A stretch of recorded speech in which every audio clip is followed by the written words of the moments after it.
He's the kind of man who solves problems calmly. She's the kind of woman who turns chaos into art. And when a stubborn ex turns into a constant presence, they invent the most dangerous remedy, a fake relationship, complete with photos, dinners, and rehearsed affection. The catch? The world doesn't forgive improvisation. And their friends. They seem to have PhDs in embarrassment. Claire Morrison had always believed that no was a complete sentence. Apparently, her ex-boyfriend had missed that particular lesson in basic human communication. She stood in her favorite coffee shop in Bristol's Clifton Village, camera bag slung over her shoulder, trying very hard to pretend she didn't see him through the window.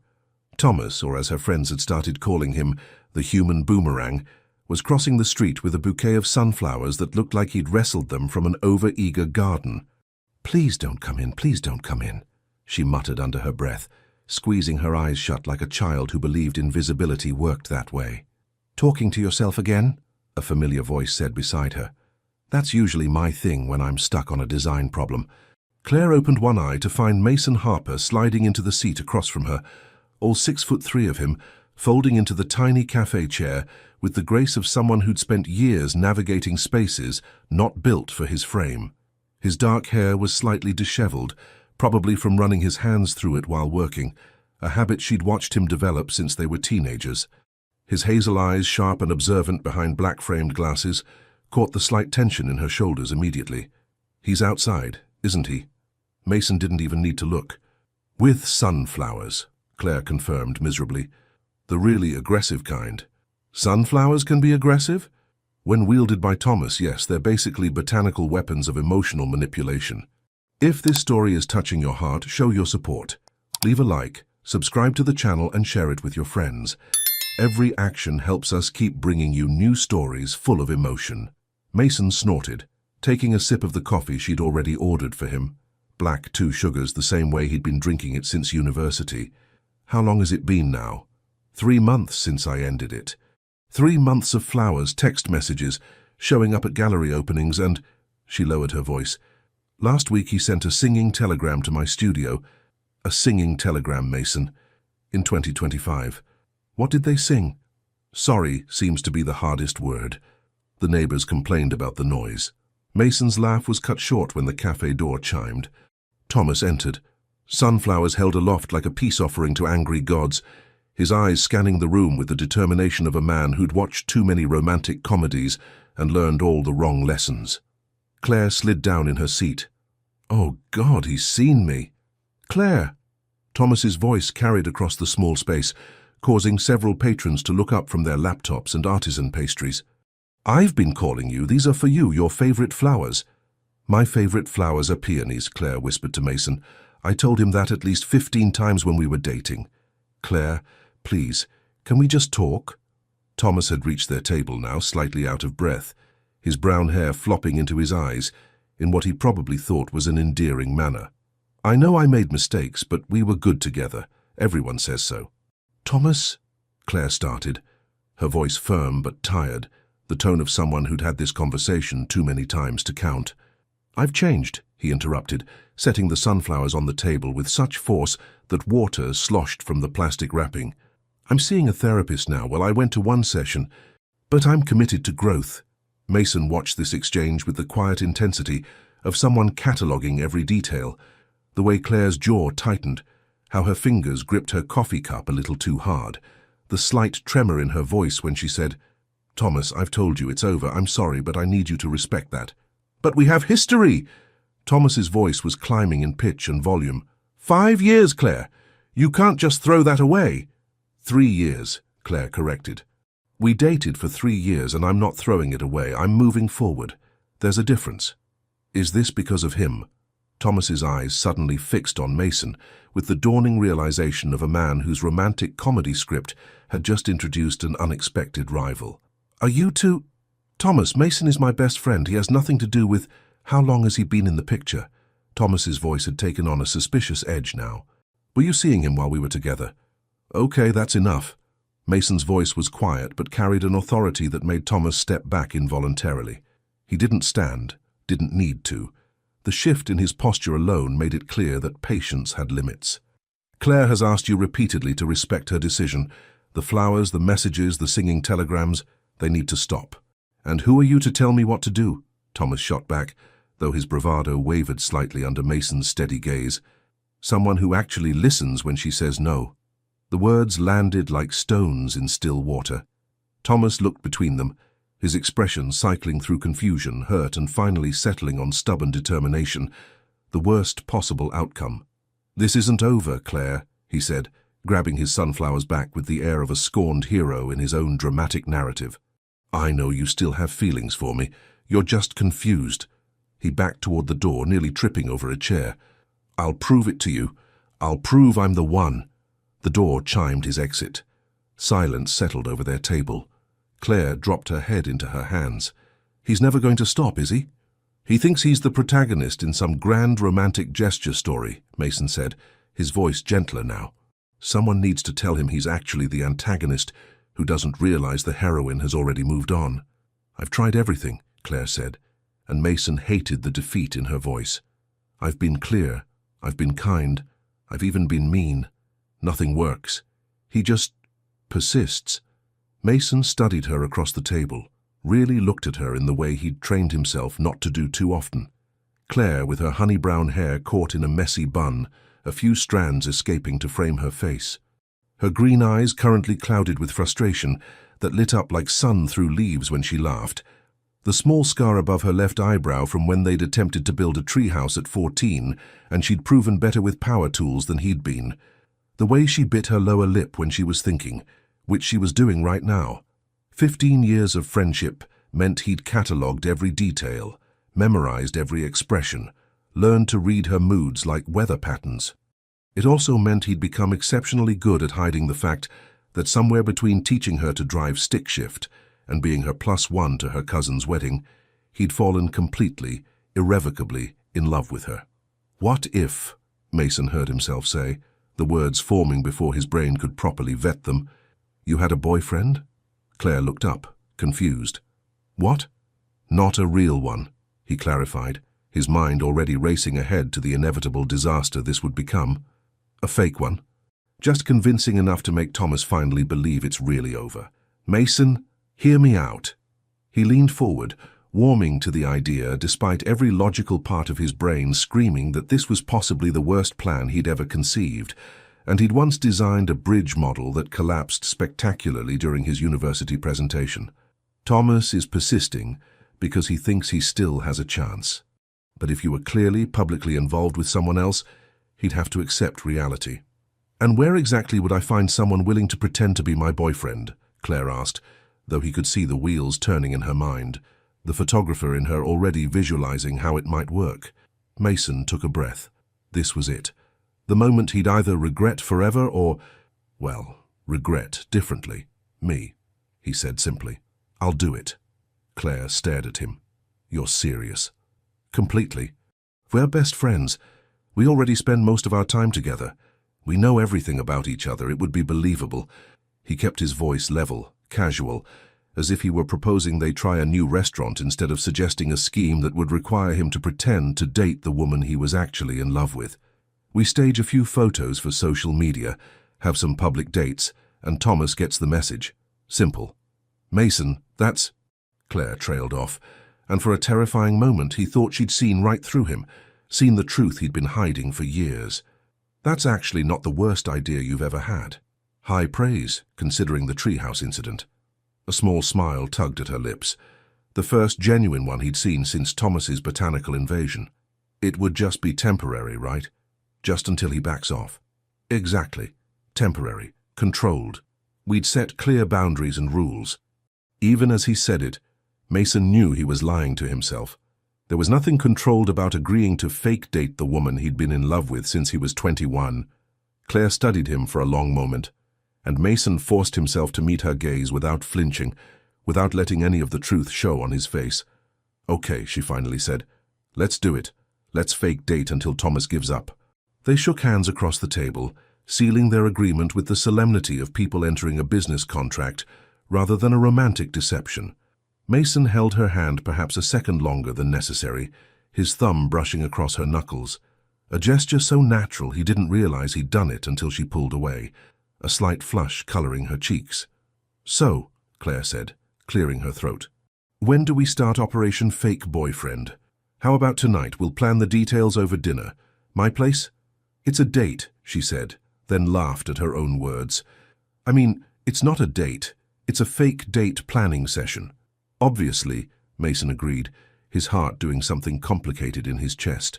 As they left the cafe together, Mason's hand instinctively found the small of her back, another natural gesture between friends. But this time, they both noticed. Both froze for half a second, before continuing as if nothing had changed. But something had changed. The moment they'd agreed to this plan, they'd stepped into unknown territory. Mason just hoped he'd survive it with their friendship intact, and his heart not completely shattered. What neither of them knew was that the hardest part about pretending to be in love would be pretending it was all an act. Mason's apartment overlooked the Bristol harborside, all exposed brick and floor-to-ceiling windows that captured the evening light in shades of amber and gold.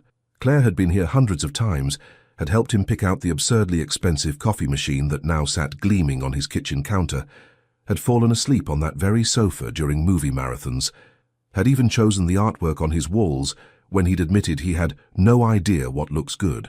But tonight, walking through his door with a bottle of wine and the weight of their ridiculous plan settling over them, everything felt different, significant, like the space between them had been recalibrated somehow. "So," Mason said, setting out wine glasses with slightly more care than necessary, "I've been thinking about how to make this convincing." "You've been thinking about it for the last 4 hours.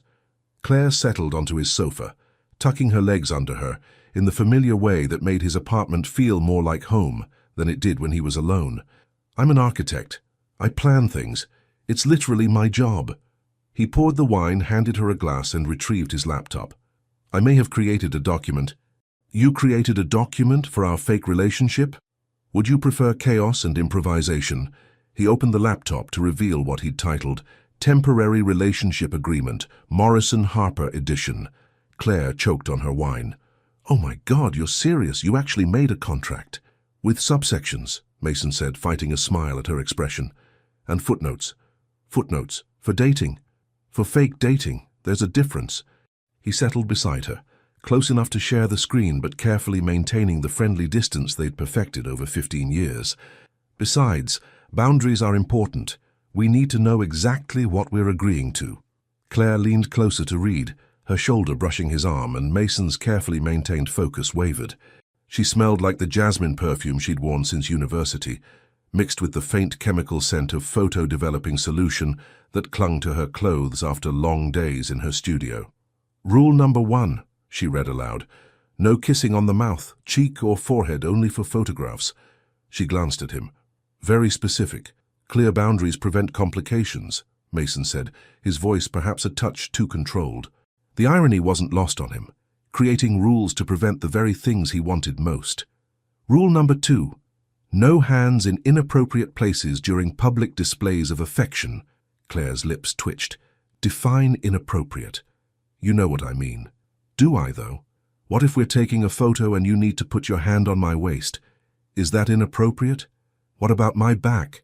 My hip? We need clarity here, counselor." Mason ran a hand through his hair, a gesture Claire recognized as his tell when he was flustered. "Waist is fine. Back is fine. Anywhere that would make your grandmother uncomfortable is not fine. My grandmother once told me she had a very active youth." "Your other grandmother. The proper one." Claire laughed, and the sound eased some of the tension thrumming through him. "Okay. Acceptable parameters established. What's Rule 3? No sleeping in the same residence unless absolutely necessary for maintaining the illusion. So separate houses, separate beds, very separate everything." Something flickered across her face. Disappointment. But it was gone before he could identify it properly. "Got it. Very professional. And Rule 4, this arrangement ends immediately once Thomas accepts the relationship is over and ceases all contact attempts." Mason looked at her steadily. "I don't want this to get weird between us, Claire. Our friendship is too important." The words felt like ash in his mouth, a necessary lie wrapped in a painful truth. Their friendship was important. Possibly the most important relationship in his life, which was precisely why he'd never told her that somewhere between their terrible adolescent poetry phase and now, he'd stopped seeing her as just his best friend and started seeing her as everything. "Nothing's going to get weird," Claire promised, clinking her glass against his. "We're adults, we're best friends, we can totally handle fake dating for a few weeks without it affecting anything." They both took long drinks of wine. "So," Claire said after a moment, "when do we launch Operation Fool Everyone?" "Tomorrow. There's a food market at St. Nicholas Market. Public, plenty of people we know, perfect for a casual first sighting." He pulled up his phone. "But first we need to establish our story. When did we start dating?" "Recently," Claire said. "Otherwise people will ask why we didn't say anything sooner." 3 weeks ago, Mason suggested. "Long enough to be serious, recent enough to explain the secrecy." "How did it happen?" "People will ask."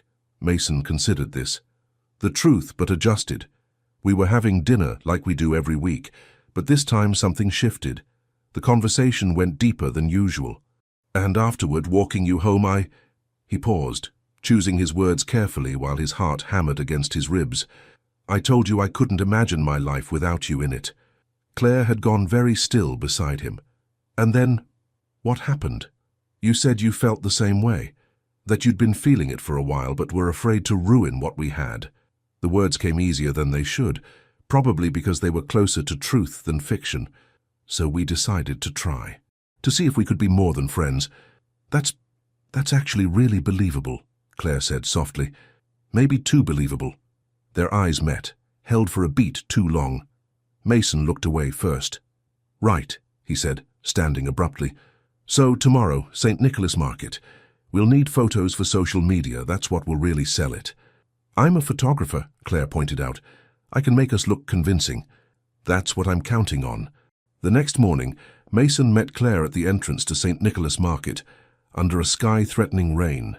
Very Bristol. She'd dressed in dark jeans and a cream sweater that made her skin glow, her camera bag slung across her body like always. She looked exactly like herself, which somehow made what they were about to do feel more real and more fake at the same time. "Ready to lie to everyone we know?" she asked brightly.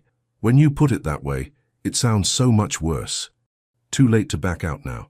She grabbed his hand, and even though he'd known this was coming, the contact sent electricity up his arm. "Come on, boyfriend, let's go be adorable." The market was crowded with Saturday morning shoppers, browsing stalls of fresh produce, artisan cheeses, and handcrafted jewelry.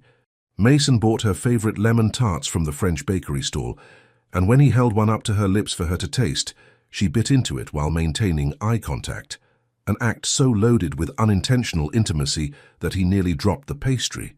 "Good," he managed. "Perfect," she said, licking powdered sugar from her lower lip. Mason's brain short-circuited momentarily. "Photo time," Claire announced, pulling out her phone. "Put your arm around me."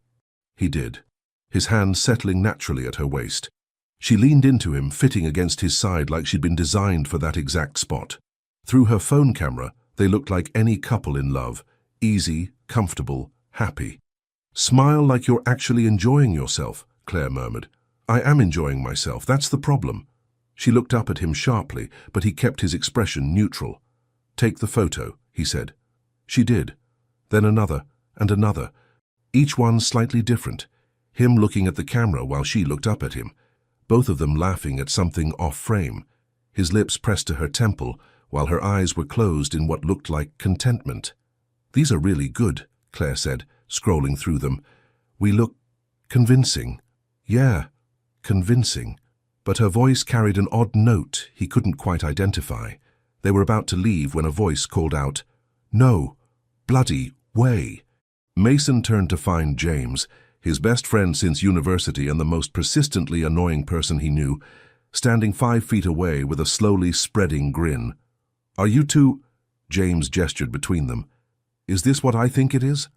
"James, hey," Mason started. "Oh my God, you're on a date. A real date. How long has this been going on?" 3 weeks, Claire said smoothly, stepping closer to Mason and taking his hand. "We wanted to keep it quiet at first." 3 weeks and you didn't tell me?" James looked genuinely offended. "Mate, I'm your best friend." "After Claire," Mason corrected. Yeah, but I'm your best guy friend. This is huge. Do you know how long I've been waiting for this? James pulled out his phone. I'm texting everyone. The group chat is going to explode. James, maybe don't, Mason began, but it was too late. James's thumbs were already flying across his screen. This is the best day ever, James said, looking between them with something approaching tears in his eyes. You two are perfect together. I always said so. Everyone said so. Remember that time in 2019 when I said, "We should go," Claire interrupted, clearly fighting laughter. We have plans. Oh, you have plans. James waggled his eyebrows in a way that should have been illegal. Say no more. Use protection, kids. James. Mason felt his face heat. What? I'm just being supportive. They escaped while James was still texting, probably sending those market photos to every person they'd ever met. 2 blocks away, safely out of sight, they both dissolved into laughter. That went well, Claire gasped. James is telling everyone as we speak, by tonight all of Bristol will think we're dating. Isn't that the point? Yes, but I thought we'd have more time to prepare. Mason's phone started buzzing, then Claire's. Then both of them together in an electronic symphony of notifications. Claire pulled out her phone, her eyes widening. Oh God, I have 47 text messages, and they're all in caps lock. Mason's screen showed similar chaos. The group chat titled Mason's Mental Health Check-ins, James's idea, was scrolling so fast he couldn't read individual messages. Should we answer? Claire asked. Eventually, maybe after the shock wears off. They walked back toward her studio in companionable silence, hands swinging between them in a way that felt both natural and terrifying. Mason, Claire said as they reached her door. Yeah? Thank you for doing this. I know it's ridiculous and probably going to be complicated, but thank you. She stood on her toes and kissed his cheek, a gesture they'd done 1,000 times before. But this time, his hand came up to steady her, fingers splaying against her ribcage. This time her lips lingered a half-second longer. This time, when she pulled away, neither of them could quite meet the other's eyes. Text me later, she said. Always do. As he walked home, Mason's phone continued its relentless buzzing. He ignored it, replaying that moment outside her studio over and over, cataloguing every detail like he always did with her. Rule number 1, already strained. Rule number 2, technically intact, but barely. Rule number 3, safe for now. Rule number 4, suddenly feeling very far away. He'd agreed to this plan thinking he could control it, contain it, survive it with his heart intact. But watching Claire bite into that lemon tart, feeling her fit perfectly against his side, seeing their reflection in shop windows looking like a real couple, Mason was beginning to realize he'd miscalculated badly. Pretending to be in love with Claire Morrison wasn't going to be the hard part. The hard part was going to be remembering it was all pretend. Claire stared at her phone screen, her finger hovering over the post button like it was a detonator. The photo from St. Nicholas Market glowed back at her, Mason's arm around her waist, both of them laughing at something off-camera, looking stupidly happy, looking like a real couple, which they weren't. Obviously. Just post it, she muttered to herself. It's part of the plan. Her studio apartment, tucked above a vintage bookshop in Clifton, was scattered with prints from her latest project, architectural photography of Bristol's historic bridges. But today, the only image that mattered was the one on her phone. She hit post before she could overthink it further, adding a caption that felt simultaneously too revealing and not revealing enough. 3 weeks of keeping this quiet was harder than I thought. Her phone exploded immediately. Sarah, the dramatic friend. Ah! I knew it! I've always known. Lucy, the skeptic. Wait. What? No. This is fake. This has to be fake. You two have been friends for 15 years, and now you're dating. Emily, the liberal one. Finally. Have you two, done it yet? I need details. Claire nearly dropped her phone. Trust Emily to go there immediately. Claire. We're taking things slow, Em. Very slow. Emily. Boring. But also kind of hot. The anticipation must be killing you. If Emily only knew how accurate that was, though not for the reasons she thought. Claire's Instagram notifications were scrolling faster than she could read them. Heart emojis, shocked faces, Comments from people she'd gone to secondary school with and hadn't spoken to in a decade. Then one comment made her stomach flip. Thomas Williams. "We need to talk. This doesn't change anything. Call me." Her phone rang. "Mason, tell me you're seeing the chaos," he said without preamble. "My phone might actually catch fire from the activity." "Mine too. James has created a group chat called Mason Finally Grew a Pair and added literally everyone we know." Claire burst out laughing despite herself. "That's actually impressive dedication to humiliation. He's calling it a public service. Apparently watching us dance around each other for years was painful for everyone involved." Mason's voice carried that dry humor she'd always loved. "The worst part? He's convinced this happened because of some meaningful look I gave you at his wedding last year." "You didn't give me any meaningful looks at his wedding." A pause. "Right. Of course not." Something in his tone made her pulse quicken, but before she could analyze it, he continued. "Thomas commented on your post." "I saw. He also texted me. Twice. That's what we wanted, right? To get his attention." Mason sounded oddly tense. "Has it worked?" "He says, this doesn't change anything, so maybe not yet. Then we need to increase visibility. There's a gallery opening tomorrow night, contemporary architecture photography. We should go together. Very publicly together." "Mason, that's—" Claire stopped. Tomorrow's opening was at the gallery where she occasionally exhibited, where Thomas knew she'd be. "That's actually perfect. He'll definitely be there." "I know, I checked the guest list." "You checked that? Never mind, yes, let's do it." She took a breath. "I should probably warn you. Sarah wants to meet for lunch tomorrow. To hear everything." Her words, including the ominous finger quotes I could hear through the text.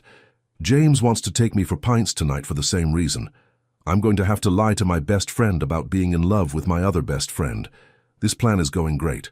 Claire laughed, but it sounded hollow even to her own ears. "We knew this would be complicated." "Claire," his voice softened. "Are you okay? Really?" And that was the thing about Mason Harper. He always knew when to push past the surface, when to dig deeper. 15 years of friendship meant he could read her like one of his architectural blueprints.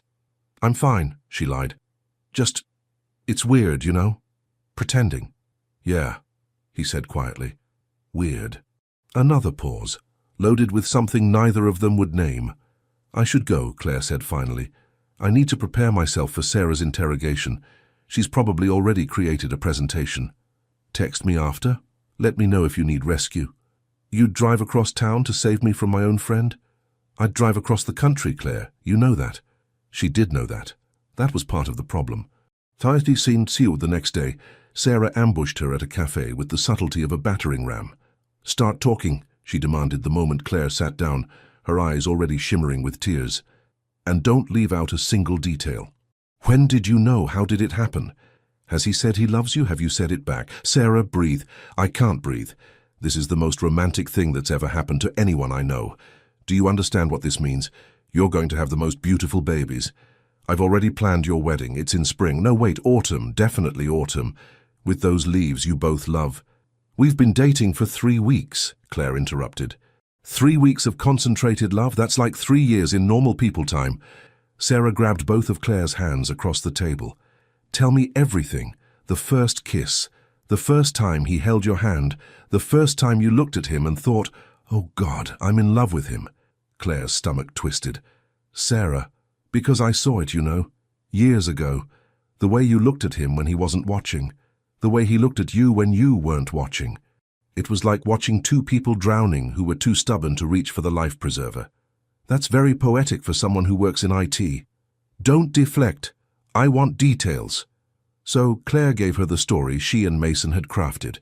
The dinner that changed everything, the confession, the decision to try. She'd practiced it enough that it came out smooth, believable, too believable. Sarah was crying openly now. "That's so beautiful. You're both so beautiful. Life is beautiful." The woman at the next table gave them a concerned look. "Maybe lower the volume?" Claire suggested. "How can I be quiet at a time like this?" Sarah wiped her eyes dramatically. "Promise me you'll let me photograph your wedding." "Wait, you're the photographer. Can you photograph your own wedding? Is that possible?" "Sarah, we've been together for 3 weeks." "So? When you know, you know. And Mason has known for years. We all saw it. The way he showed up every time you needed him. The way he memorized your coffee order, your favorite flowers, the way you organize your camera equipment. That's not friendship, babe. That's devotion. Claire's throat tightened. Mason and we're taking it slow. Ugh, you're both so noble and respectful. It's disgusting and perfect. Sarah squeezed her hands tighter. But seriously, Claire, I'm so happy for you. You deserve this. You deserve someone who sees you the way he does. If only Sarah knew the truth, that Mason was only pretending to see her that way. That every tender look, every gentle touch, every moment that felt real was carefully constructed fiction. Claire's phone buzzed. A text from Mason. Surviving Sarah. She smiled despite herself and typed back, barely. She's already planning our wedding. What season? Autumn. Apparently we both love leaves. We do love leaves. Good choice, Sarah. How is James? Currently trying to convince me that my meaningful look at his wedding was the turning point. I've given up correcting him. Also, he wants to throw us an engagement party. I told him we're nowhere near that. He said, yet, in all caps. Claire snorted, drawing another look from the neighboring table. Gallery tonight? Mason texted. Pick you up at 7. It's a date. I mean, you know what I mean. Yeah, I know. But sitting there with Sarah still crying happy tears across from her, Claire wasn't entirely sure she knew what she meant anymore. The line between pretending and real was starting to blur. Mason adjusted his tie for the 3rd time, standing outside Claire's studio and feeling ridiculously nervous for someone who was just picking up his best friend. Fake girlfriend. Best friend who was fake girlfriend. The distinction was getting harder to maintain.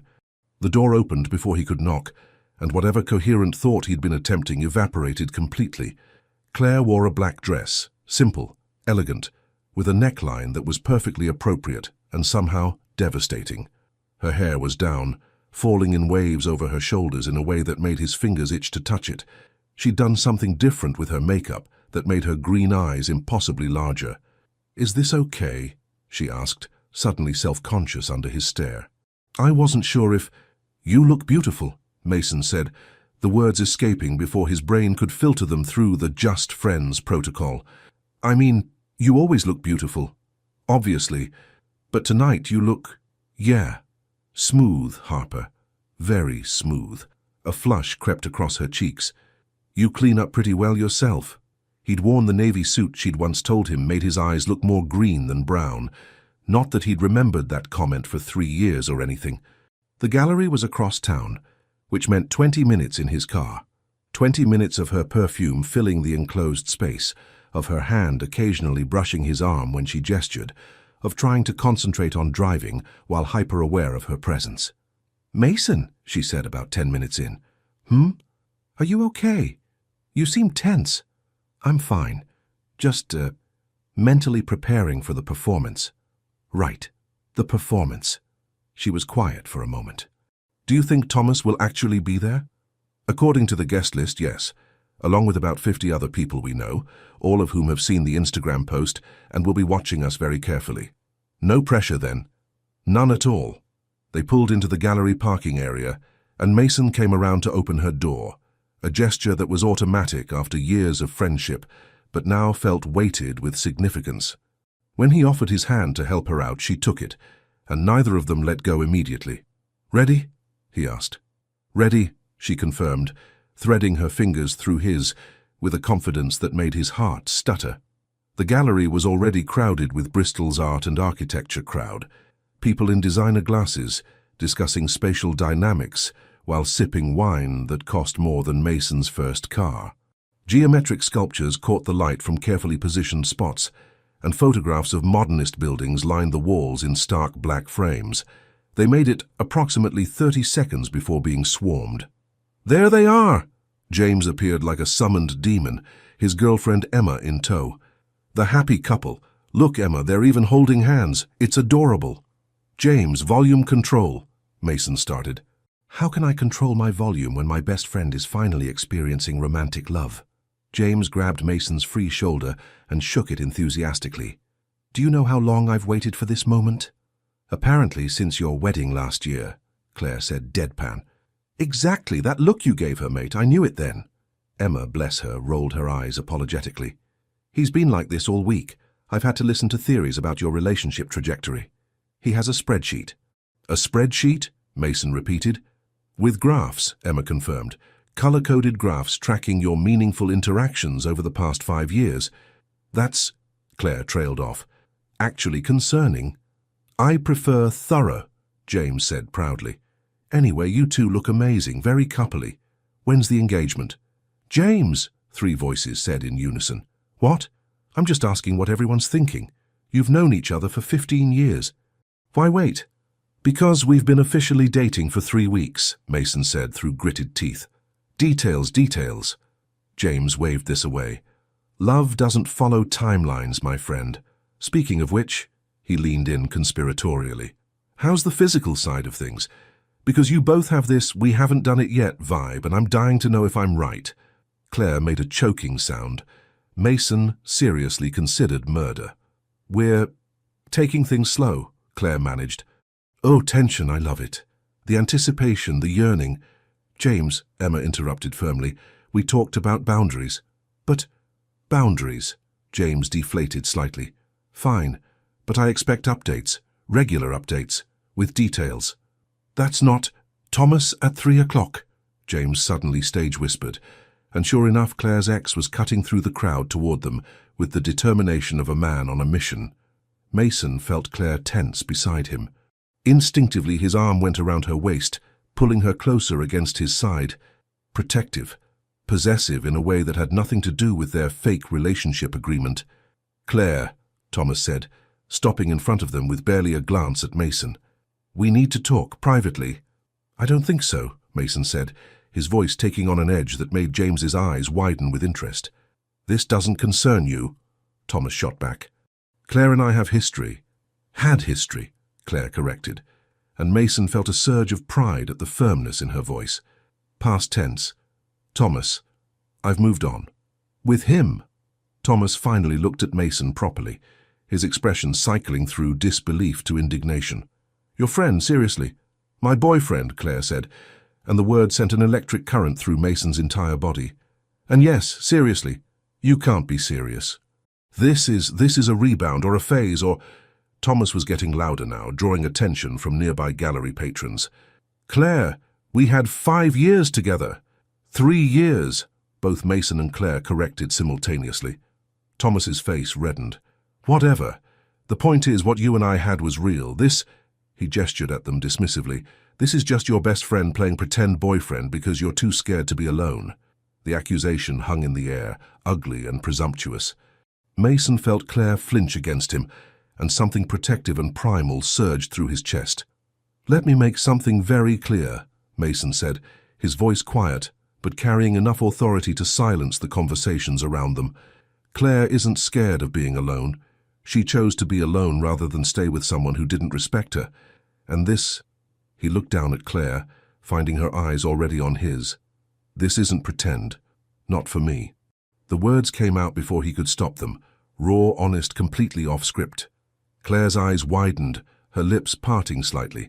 Thomas sputtered, but James, wonderful, chaos-loving James, chose that moment to intervene. Buddy, James said, clapping Thomas on the shoulder with false cheer, I think the lady's made her choice pretty clear. Maybe it's time to accept it and move on. There's a whole world of women out there who might appreciate whatever it is you're offering. Stay out of this.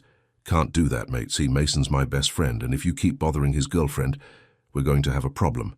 And by we, I mean me, and these surprisingly intimidating art collectors who are starting to stare. Indeed, a small crowd had gathered, watching the drama unfold with the rapt attention of people who'd expected boring gallery talks and gotten reality television instead. Thomas looked around, finally registering the audience. His face went from red to pale, then back to red. This isn't over, he said, but it sounded more desperate than threatening. Yeah, it really is, Claire said softly. I'm sorry, Thomas, but it's been over for months. I need you to respect that. For a moment, Mason thought Thomas might argue further, but something in Claire's expression, gentle but immovable, finally seemed to penetrate. Fine, Thomas muttered, then turned and disappeared into the crowd. Silence descended over their little group. Well, Emma said brightly. That was dramatic. Who wants wine? As the crowd dispersed and James launched into an animated retelling of events for Emma's benefit, Mason and Claire remained frozen, his arm still around her waist, her hand still resting on his chest. Did you mean it? Claire whispered. What you said about it not being pretend. Mason's heart was thundering so hard he was certain she could feel it. This was the moment he could tell her everything or maintain the lie. Mason, Claire! A new voice cut through, and they sprang apart like guilty teenagers as Marcus, Mason's colleague, approached with his usual oblivious enthusiasm. Brilliant opening, yeah? Have you seen the photographs of the Brunel Bridge series? Absolutely stunning use of negative space. The moment shattered. Claire stepped back, a professional smile sliding into place. We should look at those, she said, her voice carefully neutral. Right, yes, the photographs. As they moved through the gallery, maintaining appropriate distance, making appropriate conversation, Mason's words hung between them like unfinished music. Not pretend, not for me. He'd said it. He couldn't take it back. And from the way Claire kept glancing at him when she thought he wasn't looking, she hadn't forgotten either. 3 days passed in careful avoidance. Claire threw herself into editing photos. Mason buried himself in blueprints. They texted, brief surface-level messages that studiously ignored the elephant in the room, until Mason's mother showed up unannounced. Darling! Margaret Harper's voice echoed through Mason's apartment building like a foghorn of maternal enthusiasm. I'm coming up. Don't you dare tell me you're busy. Mason stared at his phone in horror. His mother. Here. In 15 seconds. He looked around his decidedly bachelor apartment. Dishes in the sink, laundry on the chair. Zero evidence of a girlfriend who'd been dating him for 3 weeks. He did what any rational man would do. He panicked. Code red, he texted Claire. My mother is here. What? Here now in the elevator. Mason, I'm at my studio. Please, she thinks we're dating. She'll want to meet you. We are fake dating. She doesn't know it's fake. 3 dots appeared, disappeared, appeared again. Then, on my way, 10 minutes, stall her. 10 minutes, he could do this. The doorbell rang or not. Darling. His mother swept in like a perfumed hurricane, all cashmere and expensive jewelry and motherly concern. You look thin. Are you eating? And this apartment. Mason Harper, you live like a university student. Mum, lovely to see you. Where is she? Margaret spun around, surveying the space with the sharp eye of a woman who'd raised 3 sons and could spot deception at 50 paces. Where's this mysterious girlfriend James won't stop texting me about? Claire, she's just not here, Margaret finished, her eyebrow arching in that way that had made Mason confess to breaking the garden gnome in 1998. You're not lying to your poor mother, are you? What? No, she's at work. Photography emergency. Very urgent negative developing situation. Margaret's other eyebrow joined the first. Negative developing situation. It's very technical. I'm sure. She settled onto his sofa, crossing her legs with the air of someone prepared to wait indefinitely. I'll wait. We have so much to discuss, like how long you've been secretly in love with your best friend. Mason choked on air. We're not. How did you? Oh, darling. Mothers know these things. She patted the cushion beside her. Sit. Tell me everything. When did you realize? How did it happen? Have you met her family yet as her boyfriend? Mum, we've been friends for 15 years. You've met her family 100 times. Yes, but not as the boyfriend. That's different. That's serious. Margaret leaned forward conspiratorially. James says you gave her a look at his wedding. Not the look again. A very significant look, apparently. He sent me screenshots of you two from the reception. Mason, darling, you were staring at her like she hung the moon. Because she did, Mason thought, but absolutely did not say. We're taking things slow, he managed. Too slow, you're 36. I want grandchildren before I'm 70. Mum! The apartment door burst open. He'd given Claire the spare key years ago, and she rushed in looking beautifully disheveled, camera bag sliding off her shoulder, hair escaping its bun. Sorry, I'm late, she gasped. The, negative developing situation took longer than... Mrs. Harper. Margaret stood with a delighted smile that made Mason's stomach drop. Claire, darling, or should I say future daughter-in-law, Mum, please. I'm kidding, mostly. Margaret pulled Claire into a hug, though James did send me a very detailed spreadsheet about wedding venues. Claire shot Mason to help me look over his mother's shoulder. He could only shrug helplessly. Mrs. Harper, it's so good to see you, Claire said, recovering her composure. I didn't know you were visiting. Neither did Mason, apparently. Margaret pulled back, studying Claire with the intensity of a museum curator, examining a potentially forged masterpiece. You look wonderful. Doesn't she look wonderful, Mason? She always looks wonderful. Sweet boy. Now sit, both of you. I want to hear everything. How it happened when you knew all the romantic details. They sat, too far apart, then catching themselves and moving closer.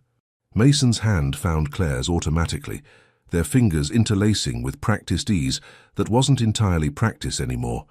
They told the story they'd crafted, but Margaret kept interrupting with questions neither had anticipated.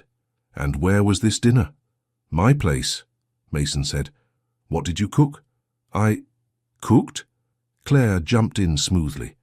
That pasta dish with the sun-dried tomatoes. My favorite. Margaret beamed.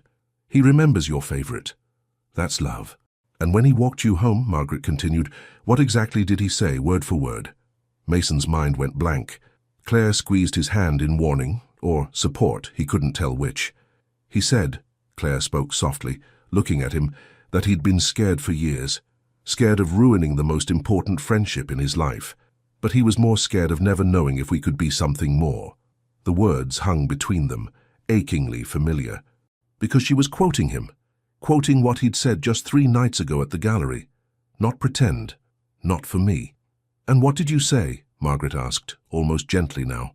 I said I'd been scared too, that I'd been waiting for him to see me differently. Claire's voice cracked slightly, that maybe we'd both been too scared for too long. Silence settled over the 3 of them. Margaret's eyes were suspiciously bright.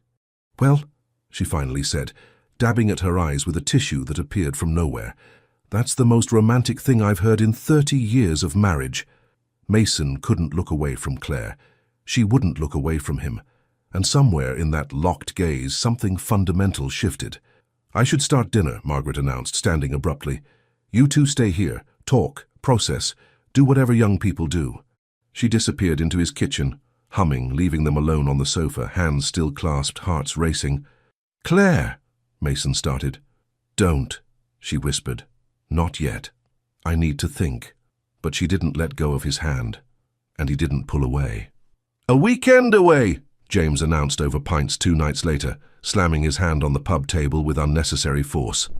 That's what you 2 need. Mason pinched the bridge of his nose. James, no, hear me out. Emma and I are going to that resort in the Cotswolds, the fancy one with the spa and the ridiculous thread count sheets. We got a couples package, 2 rooms. You and Claire should come. That's really not. Marcus and his wife are coming too, and David from your office. It'll be brilliant.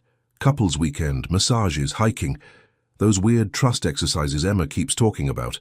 Why are you so invested in our relationship? Because I've watched you pine for 15 years, mate. 15. Do you know how exhausting that was? You'd mention her name and get this look like a kicked puppy who'd just seen a rainbow. It was tragic. I did not. You absolutely did. Emma noticed it in 5 minutes when she met you. 5 minutes, she said. That man is catastrophically in love with his best friend. James took a long drink. So, yeah, I'm invested. Because you're finally doing something about it, and I'll be damned if I let you screw it up by not taking romantic weekend trips. Mason stared into his beer, considering. A weekend away with Claire. Sharing accommodations. Extended periods of pretending. Potential for disaster. Astronomical. I'll ask her, he heard himself say. Yes! James pumped his fist. This is happening. Romance, nature, overpriced cheese platters. Claire's response came via text. Is this a good idea? Mason typed and deleted 5 different responses before settling on, probably not. Want to do it anyway. 3 dots. Then, I'll pack a bag. Which is how, 48 hours later, Mason found himself pulling up to a manor house hotel that looked like it had been designed specifically to facilitate romantic complications. This is... Claire trailed off, staring up at the Honeystone building with its climbing roses and mullioned windows. Aggressively romantic? I was going to say dangerously charming, but yours works too. James and Emma burst out of the entrance like champagne corks. You made it! Come on, check-in is this way. The interior was all exposed beams, flagstone floors, and fireplaces large enough to roast entire oxen. Very cottagey, very coupley, very much designed for people in actual relationships. Right. The receptionist, a cheerful woman named Helen, beamed at them. Harper party, we have you in the honeysuckle suite. King bed, private balcony, complimentary champagne. Mason felt Claire stiffen beside him. I think there's been a mistake, he said carefully. We booked 2 rooms. Helen's smile never wavered as she checked her computer.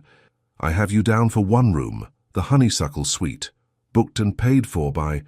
She squinted at the screen. James Richardson. James! Mason called across the lobby. James appeared, looking entirely too pleased with himself. Yes? Why is there only 1 room? Because you're a couple. Couples share rooms. That's how coupling works. James, we specifically said, mate, there are no other rooms available. It's a couple's weekend package. Everyone's sharing. That's the point. He clapped Mason on the shoulder. Relax, it's 1 weekend. You've known each other for 15 years. What's the worst that could happen? Mason could think of several scenarios, all of them ending with his carefully controlled feelings exploding spectacularly. It's fine, Claire said quietly, though her voice was tight. We're adults. We can share a room for 2 nights. Exactly, James beamed. See? Claire gets it. Now come on, we're doing a group hike in an hour. As they rode the elevator to the 3rd floor, neither spoke. The silence felt heavy, loaded with unspoken concerns, and that thing that had been building between them since the gallery, since his mother's visit, since Claire had quoted his own words back to him.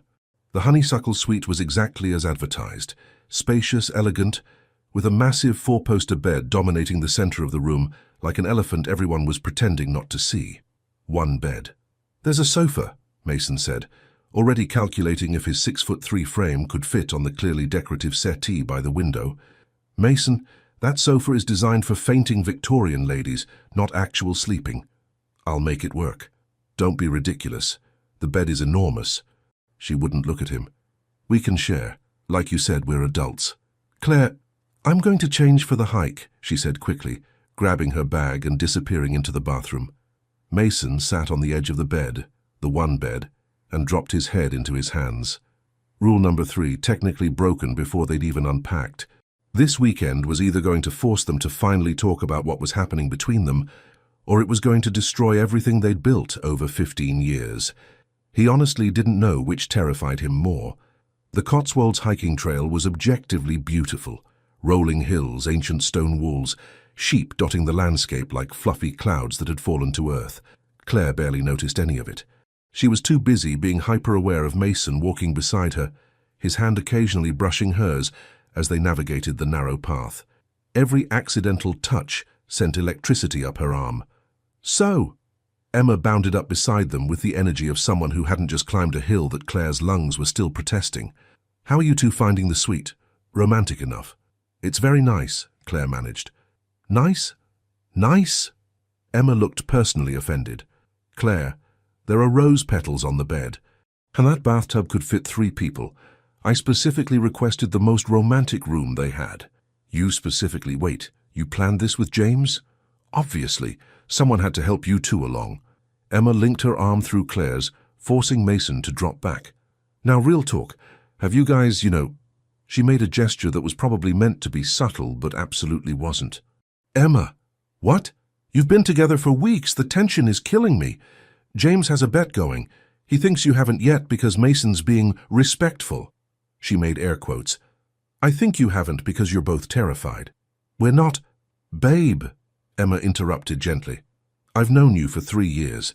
I've watched you orbit around Mason at every social gathering like planets around a sun. And I've seen him look at you like you're the only person in every room. So either you're both incredible actors or you're both idiots. Claire's throat tightened. What if we ruin everything? What if you don't? Emma squeezed her arm. Look, I know it's scary, but you know what's scarier. Waking up at 50 and wondering, what if? Before Claire could respond, a shout came from ahead. They rounded a bend to find James standing at the edge of a small stream, looking pleased with himself. Trust exercise, he announced. We're crossing the stream. Partners have to help each other across. James, this is a public footpath, Marcus pointed out. There's literally a bridge 10 meters that way. Bridges are for quitters. This is about teamwork and trust. This is about you wanting to cause chaos, David's wife Lisa said flatly. That too, now come on, pair up. The stream wasn't particularly wide or deep, but the stones were slick with moss and spaced awkwardly apart. Emma went first with James, nearly pulling him into the water when she lost her balance. Marcus and his wife navigated it with careful, boring competence. David and Lisa bickered the entire way across. Then it was Claire and Mason's turn. I've got you, Mason said, stepping onto the first stone and offering his hand. Claire took it, his grip warm and solid. She stepped onto the stone beside him, wobbling slightly.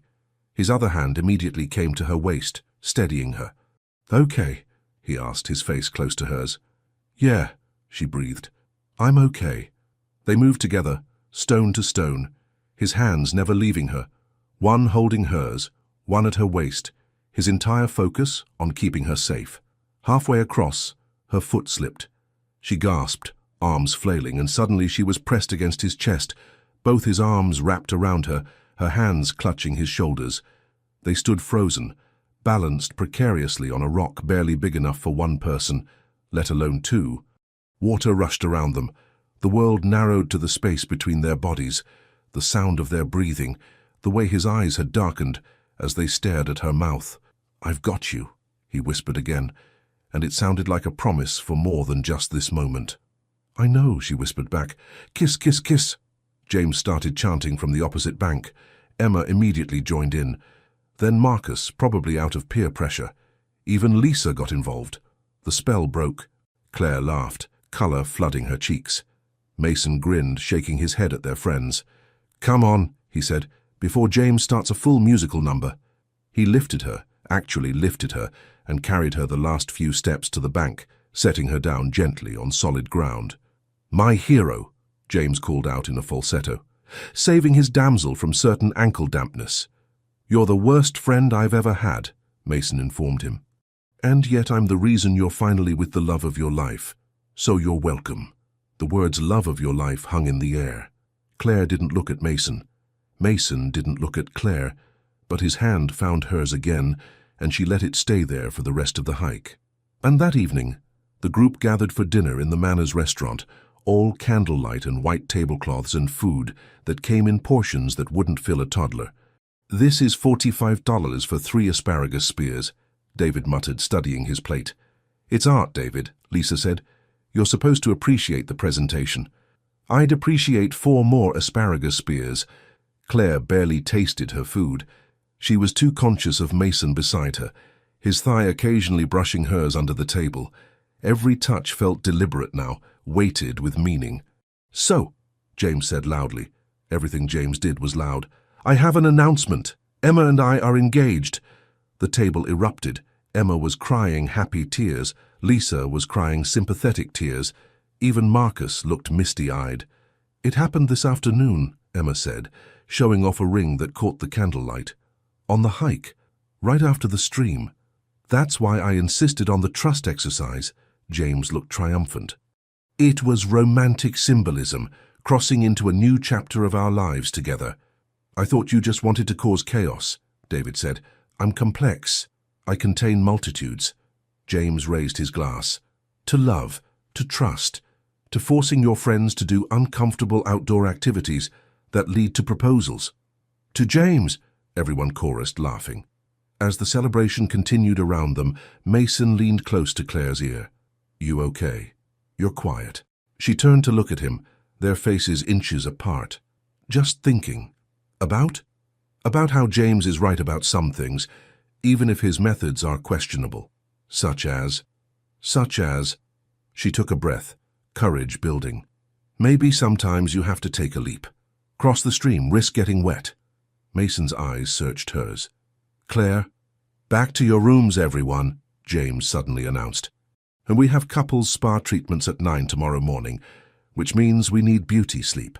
Well, some of us need it more than others. He looked pointedly at Marcus, who threw a bread roll at him. As they filed out, Emma pulled Claire aside. Hey, whatever's happening between you two, don't overthink it. Sometimes the best things are the scariest things. Claire hugged her. Congratulations, really. Thanks. And Claire, that room only has one bed for a reason. Emma winked. Use it wisely. Back in the honeysuckle suite, the enormous bed seemed to have grown even larger. They got ready for sleep with elaborate politeness. Claire in the bathroom, Mason changing in the room.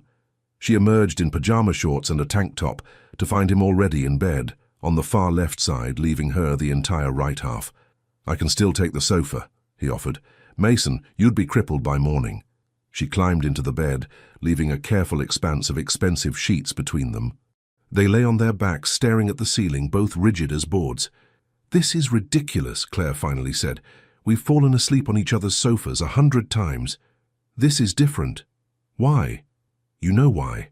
They did know why. The air between them was thick with it. All the things they weren't saying, all the feelings they were pretending not to have. Good night, Mason, Claire whispered. Good night, Claire. She closed her eyes, certain she'd never sleep. She was wrong. Sometime in the deep night, her subconscious made a decision her conscious mind was still debating. She woke around 3 a.m. to find herself curled against Mason's side, her head on his chest, her hand resting over his heart. His arm was around her, his hand in her hair, their legs tangled together. He was awake too. She could tell from his breathing.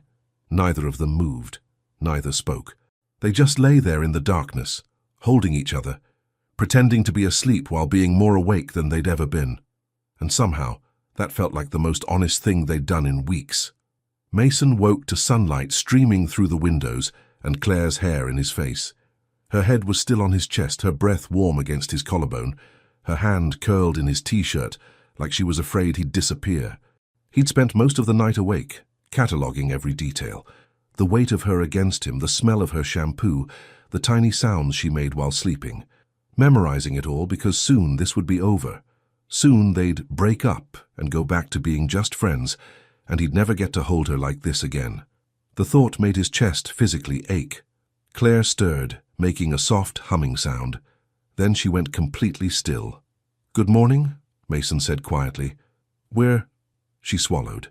We're very tangled. We are. I don't remember. I must have... She started to pull away, but his arm tightened instinctively. Don't, he said, then caught himself. I mean, we have to be at breakfast in 20 minutes anyway. Might as well stay comfortable. It was a terrible excuse. She knew it. He knew it. She stayed anyway. Mason. Her voice was muffled against his shirt. Yeah? This is getting complicated. I know. We should probably talk about it. We should. Neither of them moved. A knock at the door made them spring apart like teenagers caught by parents. Claire tumbled off the bed entirely, landing in an undignified heap of tangled sheets and pajamas. Lovebirds, James's voice carried through the door. Breakfast in 15, don't make me come in there. We're awake, Claire shouted, climbing to her feet with as much dignity as someone could manage while wrapped in expensive hotel bedding. Were you decent, I'd have already barged in, James replied cheerfully. See you downstairs, wear something spa-appropriate. His footsteps retreated. Claire looked at Mason, hair wild, cheeks flushed, looking absolutely beautiful and completely mortified. I'm going to shower, she announced.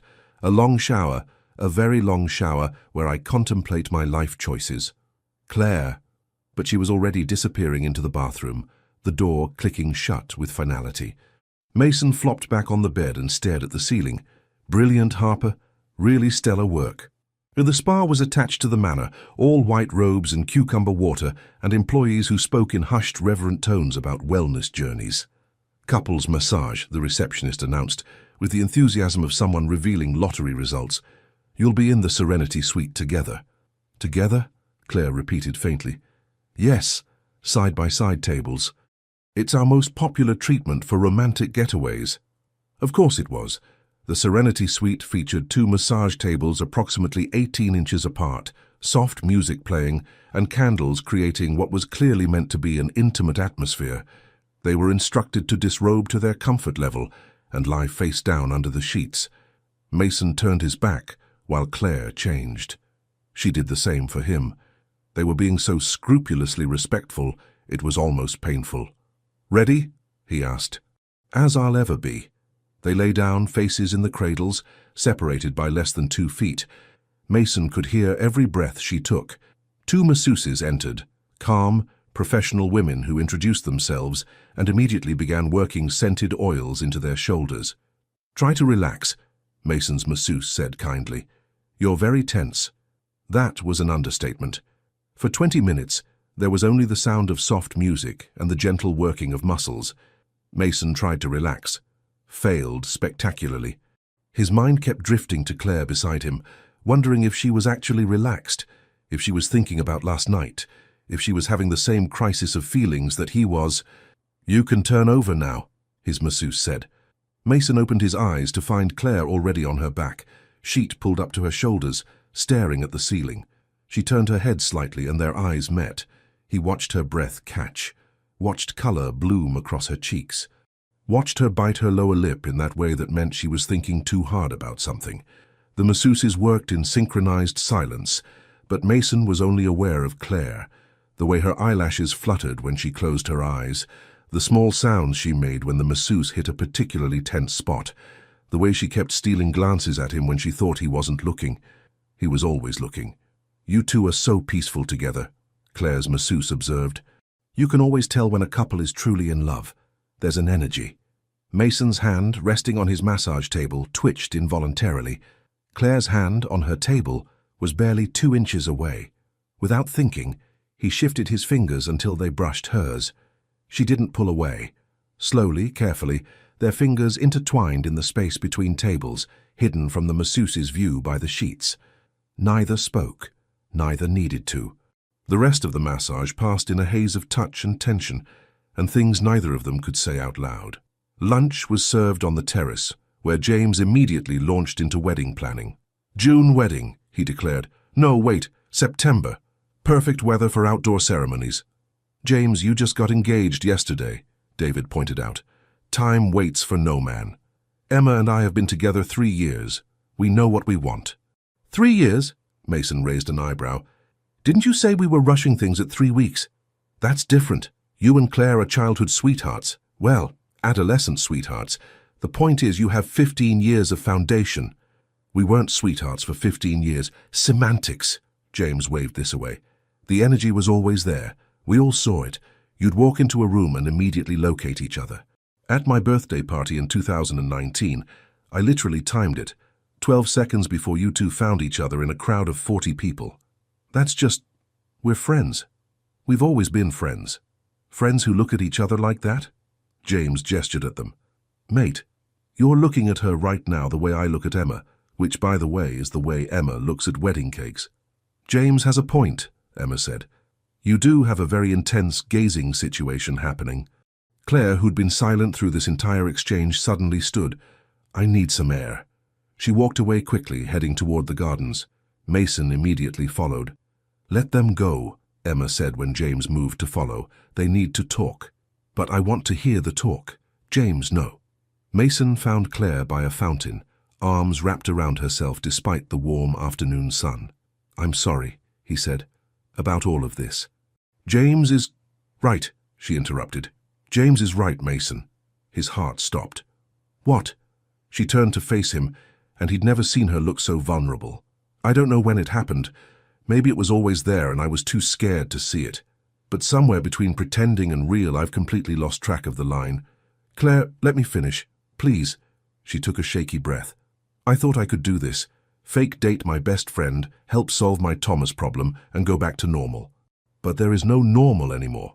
Because every time you touch me, every time you look at me, every time you do something stupidly thoughtful, like remembering my favorite pasta or carrying me across a stream, I can't pretend it doesn't mean something." Mason felt like the ground was shifting beneath his feet. "What are you saying?" "I'm saying I don't want this to be fake anymore." Her eyes were shining. "And I'm terrified because if this goes wrong, I lose my best friend. I lose the person who knows me better than anyone. But I'm more terrified of wondering what if for the rest of my life." The world narrowed to just her face, her words, this moment. "Claire Morrison," Mason said, his voice rough with emotion. "I have been in love with you since the day you laughed so hard at one of my terrible jokes that you snorted coffee out your nose. I've been in love with you through 3 of your relationships, and 2 of mine. I've been in love with you at weddings and funerals and boring Tuesday afternoons, and I've been absolutely terrified of telling you because losing you would destroy me." She let out a sound that was half laugh, half sob. "We're idiots. Complete idiots. 15 years. 15 years. They stared at each other, the weight of confession settling around them. This was it, the moment everything changed. "So what do we do now?" Claire whispered. Mason stepped closer, close enough to see the gold flecks in her green eyes. "We stop pretending." "And start what?" "Something real." He reached up, cupped her face gently. "If you want that. I want that." She leaned into his touch. "I'm scared, but I want that. Me too. Both parts." He brushed his thumb across her cheekbone, and she shivered. This was it. This was the moment he could finally kiss her, finally show her everything he'd been feeling. "There you are," James's voice shattered the moment like a thrown brick through glass. "We're doing trust falls in the garden. It's mandatory, for team building." Mason closed his eyes in pain. "James, I will actually murder you." "Murder me after trust falls. Come on." As James dragged them back toward the group, Claire's hand slipped into Mason's. "Later," she said quietly. "Later," he promised. But later would have to wait, because sometimes the universe had a terrible sense of timing. 2 weeks after the Cotswolds trip, Mason's phone rang at 7 a.m. on a Saturday. Never a good sign. "Engagement party," James announced without preamble. "Tonight, my place. Mandatory attendance for my best friend and his girlfriend." "James, it's 7 in the morning. Love doesn't sleep, mate. Neither does party planning. See you at 8. Dress nice. Bring Claire. There will be speeches." He hung up before Mason could protest. Mason stared at his phone, then at the ceiling, contemplating the complexities of having James Richardson as a best friend. They'd confessed feelings 2 weeks ago. They'd talked for hours about taking things slow, about figuring out how to transition from friends to more than friends without destroying everything. They'd agreed to keep things private until they were sure. They hadn't kissed yet. Every time they got close, and they got close a lot, something interrupted. James. Work calls. Claire's neighbor's cat somehow ending up in her studio. The universe seemed committed to preventing their first kiss. It was driving them both slowly insane. Mason texted Claire, "James is throwing an engagement party tonight. Be my date? Your real date or your fake date that's actually real, but we're pretending is still fake to everyone else date? The complicated one. Perfect. I'll wear something that says I'm definitely in a real relationship, but we haven't actually kissed yet, so I'm in a constant state of romantic confusion. They make dresses for that. Mason, they make dresses for everything." Turs to be Sinter, James and Emma's flat was packed with people by the time Mason arrived with Claire. She wore a dark green dress that made her eyes luminous, and Mason had to actively remind himself to breathe like a normal human. "You look beautiful," he said for the 3rd time since picking her up. "You've mentioned that," she said, but she was smiling. "Worth repeating." They walked in hand, a gesture that now felt loaded with meaning. Every touch was significant, every glance electric. They were walking a tightrope between what everyone believed and what they were actually becoming. "The happy couple," James appeared, already slightly drunk. Come in, we have champagne, and tiny sandwiches, and, wait for it, a slideshow." "A slideshow?" Mason repeated with dread. "Of me and Emma through the years, but also—" James's grin turned wicked. "Of you two, because we all saw this coming." "James, no." "James, yes. I've been collecting photos for years. Remember that time at the beach when Claire fell asleep on your shoulder? Got it. That Christmas party where you danced together? Got it. Your face at my wedding? Oh, I got that." Mason looked at Claire in panic. She looked back with equal alarm. "This is going to be humiliating," she whispered. "Catastrophically so," he agreed. The slideshow started innocently enough. James and Emma's relationship highlights appropriately sappy. Then James's voice boomed over the speakers. And now, a tribute to the couple we all knew would happen eventually. The first photo appeared. Mason and Claire at 19, University Freshers' Week. She was laughing at something, mid-turn, and he was watching her with an expression that could only be described as besotted. "Oh, God," Mason muttered. "You're looking at me like I hung the moon," Claire whispered, awed. "I was probably thinking that," he admitted. Photo after photo followed. A decade and a half of stolen glances, comfortable touches, unconscious gravitation toward each other. At a Christmas party, her hand on his arm. At the beach, his jacket around her shoulders. At James's wedding, them dancing close, his hand at the small of her back, both looking at each other like no one else existed. The room was silent except for the soft music. Even James had stopped his commentary, letting the images speak. The final photo was from the Cotswolds trip. Someone had captured them by the fountain, the moment right before James interrupted. Mason's hand on her face, Claire looking up at him, the space between them charged with everything unsaid. 15 years, James said softly. 15 years of being in love and too scared to do anything about it. Until now. He raised his glass. To Mason and Claire, to finally getting your heads out of your asses, to love that was always there, waiting to be acknowledged. To Mason and Claire, the room echoed. Mason couldn't look away from Claire. She was crying, mascara threatening to run, and somehow still the most beautiful thing he'd ever seen. "Did you know," she asked, "that we looked like that?" "No," he said honestly, "but everyone else did, apparently. We wasted so much time. Then let's not waste any more." He pulled her toward the balcony, away from the crowd, needing space, needing air, needing to be alone with her. Outside, the Bristol night was warm, city lights twinkling below. Claire leaned against the railing, Mason beside her, their hands finding each other automatically. "This is real now," she said. "Everyone knows. Everyone expects—" What do they expect? Us. Together. Actually together. She looked up at him. "Mason, I meant what I said at the Cotswolds. I want this." "But I'm terrified of ruining what we have," he finished. "I know, me too." "So what do we do?" He turned to face her fully, taking both her hands. "We stop being scared. We trust what we feel, and we—" The balcony door burst open. "Speech time!" James bellowed. "Mason, you're up first." Of course he was. Inside, someone handed him a microphone. The room went quiet, all eyes expectant.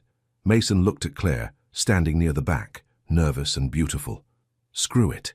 If he couldn't kiss her yet, and apparently the universe was determined to prevent that, at least he could tell her the truth in front of everyone who mattered.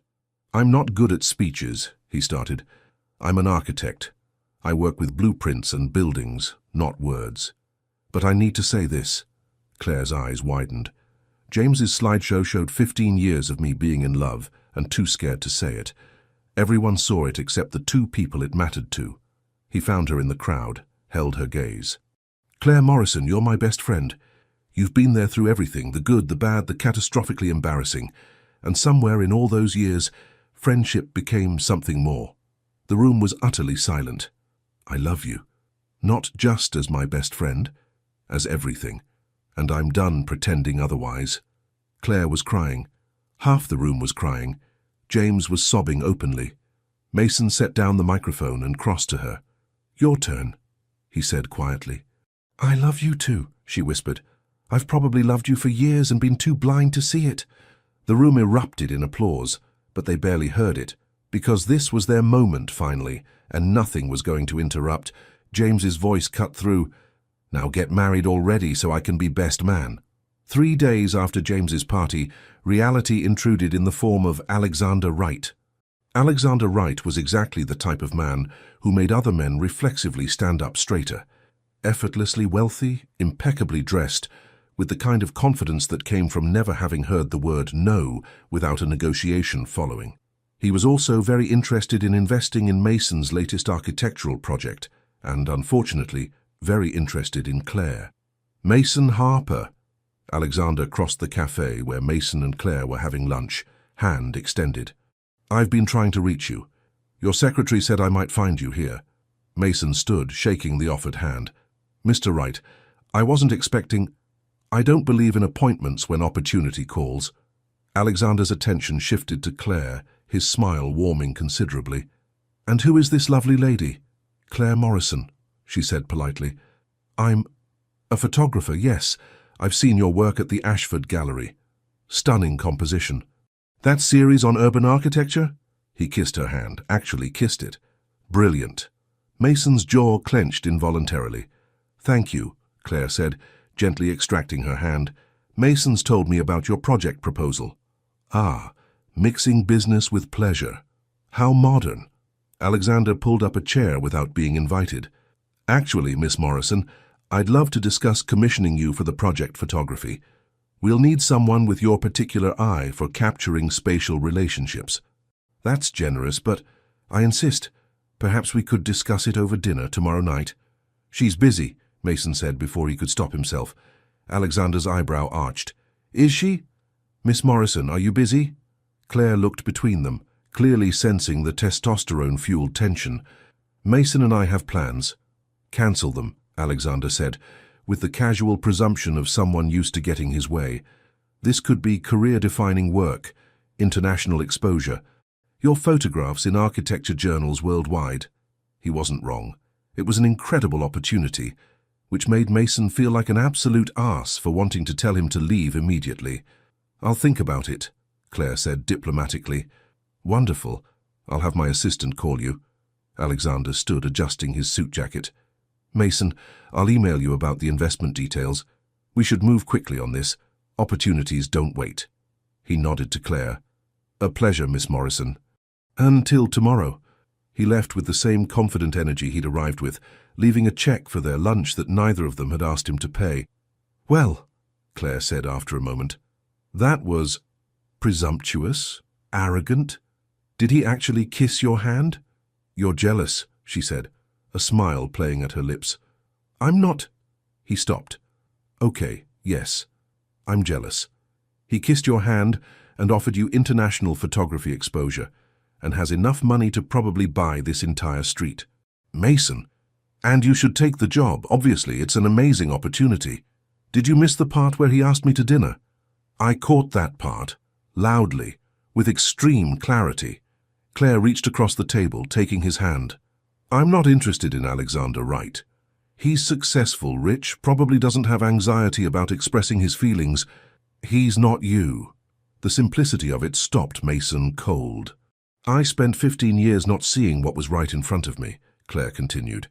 "I'm not going to mess this up now by being swayed by some flashy investor who thinks money solves everything. But the photography opportunity is something I can negotiate on my terms during business hours, with you involved since it's your project." She squeezed his hand. "Mason, I love you. Some charming rich guy with good cheekbones isn't going to change that." "His cheekbones were pretty good," Mason admitted grudgingly. "Yours are better. You're just saying that. I'm a photographer. I notice bone structure professionally. Yours is superior." Despite himself, Mason smiled. "This is ridiculous. I'm being ridiculous. You're being human and kind of adorable." She stood, coming around to his side of the table. "But you know what would help?" "What?" "If you'd finally kiss me. We've been theoretically together for weeks now. We've confessed our feelings multiple times. We've shared a bed, and yet the universe keeps interrupting. So don't let it." They were in a public cafe surrounded by other patrons and the afternoon lunch crowd. Not exactly the romantic first kiss location Mason had been imagining, but Claire was looking at him with those green eyes, challenge and affection mixed together, and suddenly the location didn't matter. He stood, cupped her face in his hands the way he'd been dying to do properly for weeks, and leaned down. His phone rang. Loud, insistent. Alexander Wright's number on the screen. "Don't answer it," Claire said. "I'm not going to answer it." "Good." They leaned in again. A crash from the kitchen. Someone yelling. The cafe manager rushing past them. The fire alarm starting to blare. "You have got to be kidding me," Mason said to the universe in general. Claire started laughing. Actual, genuine laughter that made her eyes crinkle and her whole face light up. "We're cursed. We're actually cursed." Apparently. They filed out with the other patrons, standing on the pavement watching firefighters arrive for what turned out to be a small grease fire and a lot of smoke. "This is our life now," Claire said, still grinning.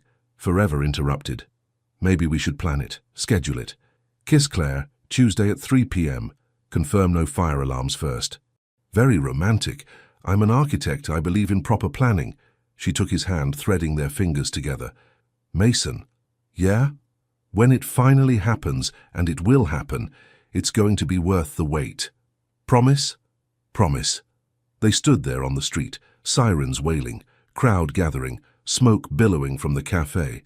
And somehow it felt perfect, because they were together. Finally, actually, really together. Even if the universe seemed determined to keep them from kissing.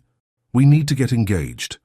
Mason looked up from his architectural blueprints to find James standing in his office doorway with the expression of someone who'd just solved world hunger. "I'm sorry, what?" "Not to me, you idiot. To Claire." James walked in, uninvited as always, and dropped into the chair across from Mason's desk. "Thomas is still not getting the message." Mason's jaw tightened. "He's still bothering her. He showed up at her studio yesterday, with more flowers, and a poem. Her poem, Mason, one he wrote himself. It was about comparing her eyes to emerald pools of forgotten dreams. That's actually terrible. It gets worse. He's telling people you're just a rebound, that she'll come to her senses eventually." James leaned forward. "Mate, the man is delusional. You two have been publicly together for over a month now. You've confessed your feelings at my engagement party. You hold hands in public. You look at each other like you're starring in your own romantic film, and he still thinks he has a chance. So your solution is engagement. Nothing says I've moved on like an engagement ring." James looked far too pleased with this plan. "Besides, Emma and I are already planning our wedding. We can make it a double ceremony. How romantic would that be? James, Claire and I have barely kissed." Mason stopped himself. "Actually, we haven't kissed at all yet." James stared at him. "What? The universe keeps interrupting." "The universe? No, I'm not accepting this. You two are in love. How have you not kissed?" "Fire alarms, your interruptions, that incident with the cat in her darkroom, my mother showing up, that bird that flew into the restaurant window. Should I continue?" "This is unacceptable. You need to kiss her and get fake engaged to solve the Thomas problem. I'm solving multiple issues with one ring." "We can't fake get engaged, James." "That's what you've been doing this entire time." James raised an eyebrow. "Or have you forgotten this started as a fake relationship?" Mason had, actually. Somewhere between the Cotswolds trip and Claire whispering, "I love you," at the party. He'd completely forgotten any of this was supposed to be pretend. "Think about it," James continued. "Thomas sees an engagement ring. He finally accepts reality. You get to call Claire your fiancée, which is adorable. And it gives you both a romantic moment to finally kiss properly without cosmic intervention. I'm not proposing to Claire just to make Thomas go away. Then propose because you love her. Because you've loved her for 15 years. Because waiting any longer is just wasting time you could spend actually being together." James stood. "But do it soon.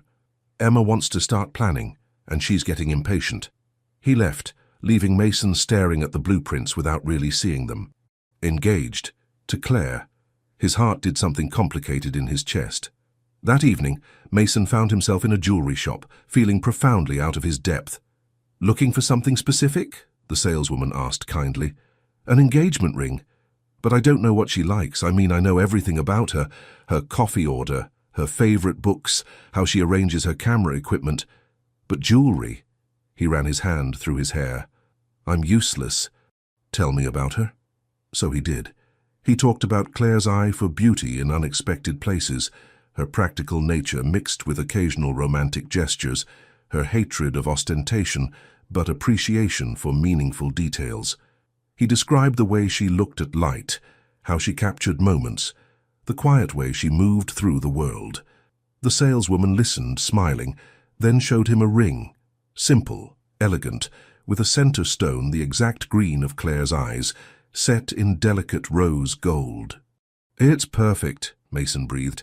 "It's also expensive. I don't care." 20 minutes later, he walked out with the ring box burning a hole in his pocket and absolutely no plan for how to actually propose. Claire was in her studio, sorting through prints from a recent shoot, when Mason arrived with takeaway dinner and a nervous energy she immediately noticed. "You're fidgeting," she observed. "I'm not fidgeting. You've rearranged the chopsticks 3 times. He had. Mason forced his hands to still. "I need to talk to you about something." Claire set down her prints, giving him her full attention. "Okay, you're making me nervous. Thomas is still bothering you." "Oh," she relaxed slightly. "Yes, but it's fine, I can handle—" I don't want you to have to handle it. Mason stood, suddenly restless. You shouldn't have to deal with someone who won't respect your decisions. And apparently dating me isn't enough to convince him you've moved on. Mason, where is this going? He pulled out the ring box before he could lose his courage. Claire's eyes went wide. I know this started as fake, he said, words tumbling out faster than he could organize them. I know we agreed to pretend until Thomas gave up, but Claire, nothing about this feels fake anymore. It hasn't felt fake since... Maybe it never felt fake.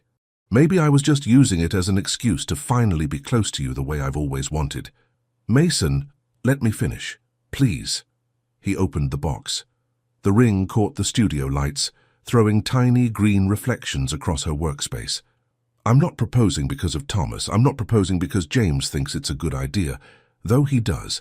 I'm proposing because I love you. Because I've loved you for so long I can't remember not loving you. Because when I imagine my future, you're in every single part of it. Claire's hand was over her mouth, tears already streaming. I know it's fast, Mason continued. I know we technically just started dating a month ago, even though we've known each other for 15 years. I know this is crazy and impulsive and nothing like the careful planning I usually do. But Claire Morrison, will you marry me? For real this time. For a long moment, she just stared at him. Then she laughed, a sound that was half sob, half joy. You're proposing in my studio, surrounded by photographs, with Thai food getting cold on my desk. I know it's not romantic. It's perfect, she interrupted, throwing her arms around his neck. It's us, it's absolutely perfect. Is that a yes? Yes, obviously yes, I love you, you ridiculously patient, impossibly sweet man. Yes, I'll marry you. He slipped the ring onto her finger, a perfect fit, like everything with them. She stared at it, tears still falling, then looked up at him with those green eyes that matched the stone exactly. Mason? Yeah? You can kiss me now, thank God, he breathed. He cupped her face in both hands, tilting her chin up. Their eyes met for one perfect moment of anticipation. His phone rang. Don't you dare, Claire said. I'm not. He pulled it out, turned it completely off, and threw it across the studio onto her sofa. Nothing is interrupting this. Good. He leaned down slowly, giving her time to change her mind, time to breathe, time for the moment to be everything they'd been building toward. Their lips met. Finally. 15 years of friendship, weeks of fake dating, confessions and complications and cosmic interruptions, all of it led to this. Mason kissed her the way he'd been dreaming of for years, tender but insistent, gentle but thorough, pouring every ounce of love and longing into the connection. Claire made a soft sound against his mouth and pulled him closer, her fingers threading through his hair. The kiss deepened, grew more urgent. Years of restraint crumbled in the space of heartbeats. When they finally broke apart, both breathless, Mason rested his forehead against hers. Worth the wait? He asked hoarsely. So worth it, she whispered, though we have a lot of lost time to make up for. We have the rest of our lives. Good. She kissed him again, softer this time. Because I plan to do that a lot. I'm counting on it. They stood there in her studio, holding each other, the ring sparkling on her finger, and for the first time in weeks, maybe years, everything felt exactly right. The universe could throw whatever it wanted at them now. They were engaged, for real this time. Claire's photography exhibition was scheduled for 3 weeks after the engagement. Unseen Moments would showcase 5 years of her work, but the centerpiece was the collection she'd been keeping secret from everyone, even Mason, until now. You're nervous, Mason observed, watching her pace her apartment the night before the opening. I'm about to show the world photos of you that I took over the last decade without you knowing. She turned to face him. Photos where I was clearly, obviously, head over heels in love with you. Photos that everyone will see tomorrow night. Including your mother. And James, who will never let us live it down. Mason crossed the room, pulling her into his arms. This was still new, being able to touch her freely, kiss her whenever he wanted, hold her close without pretending it was for show. 3 weeks of actual dating had been equal parts wonderful and frustrating as they navigated the shift from friends to couple while being constantly surrounded by people who wanted to celebrate with them. They still hadn't been alone together, really alone, and the tension was building. They're beautiful photos, he said, having seen them earlier that day when she'd finally shown him. You made me look far better than I actually look. I disagree. I captured you exactly as you are. She pulled back to look at him. Do you know how many times I almost deleted those photos? Because keeping them felt like admitting something I wasn't ready to admit. What changed? You did. Or we did. Or maybe I just got tired of being scared. She touched his face gently. Tomorrow night everyone's going to know. No more pretending it was sudden. They'll see the truth. I've been in love with you for years. Good, Mason said, kissing her forehead. Because I have been too. The gallery opening was packed. Claire's work had gained recognition over the past year, and the mysterious Unseen Moments collection had generated significant buzz in Bristol's art community. Mason arrived early, ostensibly to help Claire set up, but really to be her emotional support. She was vibrating with nervous energy, adjusting lights and checking angles for the 100th time. Claire, he said gently, it's perfect. You're perfect. Stop fidgeting. I'm a photographer. Fidgeting with equipment is what I do. You adjusted that light 3 times. It's exactly the same. You don't understand. I understand that you're terrified of being vulnerable, of showing people something real and true and deeply personal. He took her hands. But that's what makes great art. And this is great art. She leaned into him, accepting comfort. What if people think I'm obsessed or creepy? Or they'll think you're in love. Because you are. And it shows. He tilted her chin up. And I love that they'll see it. That they'll know. The first guests began arriving. Sarah immediately burst into tears upon seeing the collection. Emma had to sit down. Even James was uncharacteristically quiet, moving from photo to photo with increasing emotion. The exhibition was arranged chronologically. Early photos showed Mason and Claire in their late teens, him laughing at something off camera, her careful composition revealing affection in every frame. University photos followed. Mason concentrating on blueprints, sunlight catching his profile. Mason at a cafe, steam rising from his coffee, looking contemplative and beautiful. Then later years, Mason at weddings, at parties, at quiet dinners. In every photo, Claire's love was evident, not just in the technical skill, but in the intimacy of the moments captured, the way she'd caught his rare, genuine smiles, the softness in his expression when he thought no one was watching, the quiet strength in his posture, the intelligence in his eyes, the kindness in his gestures. The final photograph was the largest, Mason in his apartment, backlit by the harbor view, looking directly at the camera, directly at her. The expression on his face was unmistakable, love, pure and absolute. The title below read, "The Moment I Stopped Pretending." Mason stood before it, throat tight with emotion. He'd remembered that day. She'd been photographing his apartment for a magazine feature. He'd looked at her and thought with absolute certainty, I'm going to love this woman for the rest of my life. Apparently his face had shown everything. Well, a voice said beside him, I stand corrected.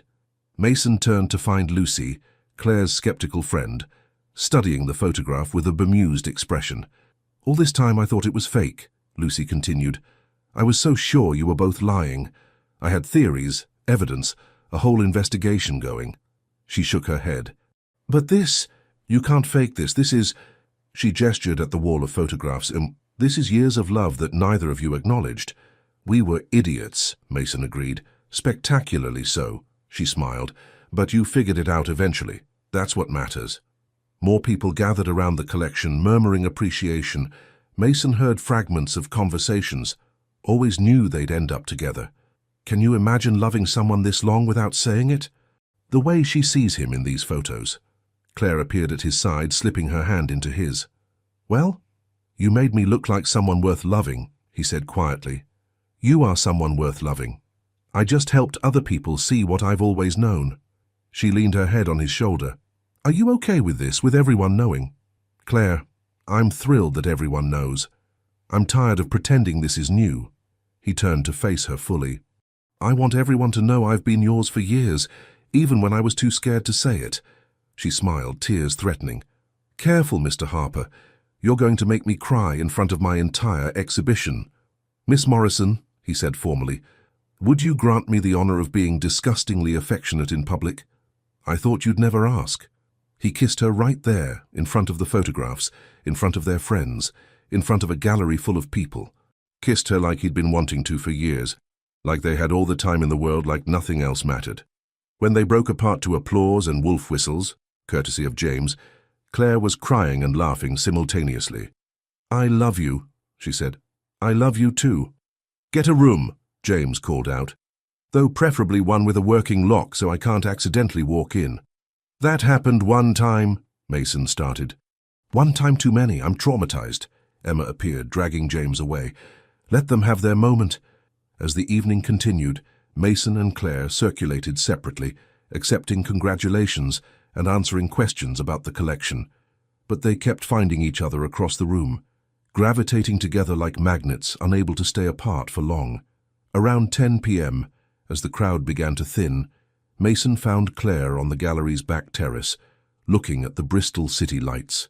"Successful night," he said, joining her. "The gallery owner wants to extend the exhibition another month. Apparently the collection is a powerful meditation on patience and love." She turned to him. "We're a meditation now. Could be worse." "True." She was quiet for a moment. "Mason." "Yeah? Take me home. Your home." His heart kicked against his ribs. "Claire, I know what I'm asking." She looked at him steadily. "We're engaged. We love each other. We've waited long enough." "Are you sure?" "I've been sure for weeks, maybe years." She took his hand. "I want to be with you, really be with you. No more interruptions, no more waiting." Mason kissed her softly. "Let's go home." Mason's apartment had never felt more significant than it did with Claire standing in the middle of it, nervous and beautiful and his.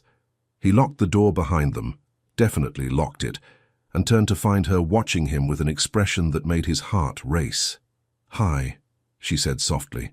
"Hi." They stood there for a moment, the weight of anticipation settling around them.